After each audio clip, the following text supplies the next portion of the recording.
près d'un millier de personnes qui se sont rassemblées aujourd'hui à Toulouse. Le premier rassemblement symbolique après le déconfinement. Dans les EHPAD, on annonce plus de 9000 morts. Rien n'est pris en compte pour nos aînés. On n'a pas été écoutés, on a été gazés. Il va falloir se tenir prêt. Et prêt, c'était un début. Il va falloir continuer à prendre des mesures de précaution quand on se rassemblera. Mais on se rassemblera. Il faut réagir vite. Si les bonnes sœurs sont saoulées, c'est parce que la messe est mal dite. Vas-y, vas-y, ça, vas-y, vas-y, ça, vas-y. Vous n'avez pas les bases. Vous n'avez pas les bases. Vous n'avez pas les bases. Vous n'avez pas les bases. L'ambulatoire, c'est le drive en McDo, ça rapporte au pognon. Rentabilité et débilité ont la même terminaison. Il faut plus de 4 heures pour récupérer notre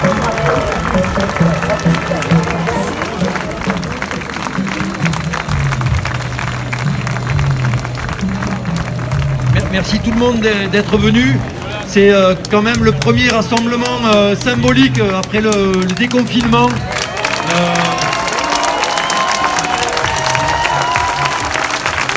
Je pense que c'était très important de montrer qu'on allait toujours être là.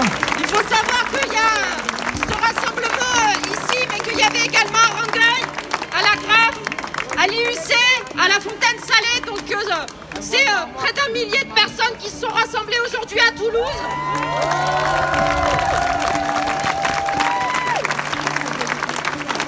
Il y a quelques mois, quand on allait dans une manifestation avec un masque, on se retrouvait au tribunal et condamné pour trouble à l'ordre public.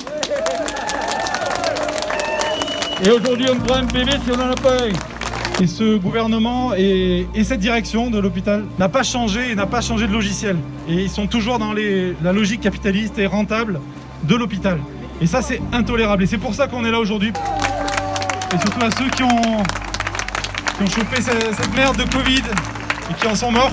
On nous applaudit, c'est très bien, on parle beaucoup de nous. Depuis un mois et demi, avec la peur au ventre et le manque de moyens, tout le monde est au courant de ce scandale sanitaire national, voire international, puisque c'est pas que chez nous que ça se passe. Voyons dans les EHPAD, on annonce plus de 9000 morts. On n'a pas assez de monde, on a fait des manifestations alertées, rien n'est pris en compte pour nos aînés. L'hôpital ne pouvait pas tenir et du coup on n'avait pas assez de lits, et lits qu'on demande, personnel qu'on demande et reconnaissance qu'on demande depuis des mois, voire des années. On n'a pas été écoutés, on a été gazés. Eh bien ils sont morts tranquillement dans les maisons de retraite, dans l'indifférence presque générale. Encore aujourd'hui on n'a pas de masque FFP2, on n'a pas de masque les plus protecteurs pour les soignants, c'est quand même fou quoi. Mais encore, malgré tout ce qu'on dit, on n'est pas du tout prêt pour ne pas se contaminer. Il y a un vrai scandale sur la contamination des soignants. Je donne juste un exemple.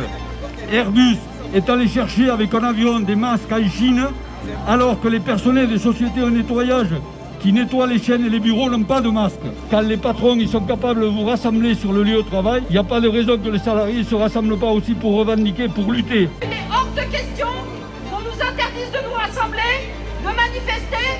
En bref, qu'on confine notre colère. Ça, ce sera pas possible. Dans les jours et dans les semaines à venir, on l'acceptera pas. Les revendications, elles sont bien évidemment à l'hôpital, avec les moyens de protection, avec l'embauche de personnel, avec la réouverture de tout ce qui a été détruit, de tout ce qui a été fermé durant des années et des années. L'urgence, c'est d'embaucher. Pas de masque, pas de protection, pas de travail.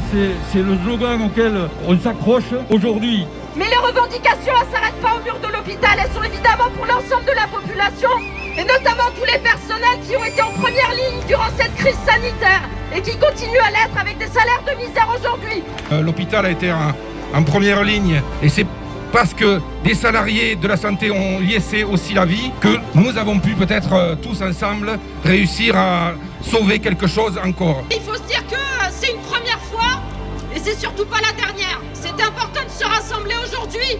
Il va falloir se tenir prêt et prête parce que c'était un début. Donc évidemment, on va pas faire comme si l'épidémie elle était derrière nous. Elle est aussi devant. Il va falloir continuer à prendre des mesures de précaution quand on se rassemblera, mais on se rassemblera. Les promesses, on sait ce que c'est, maintenant on veut voir les actes et on va aller les demander les actes. Donc on vous donne rendez-vous très très vite, toutes et tous, dans la rue, pour manifester, se mobiliser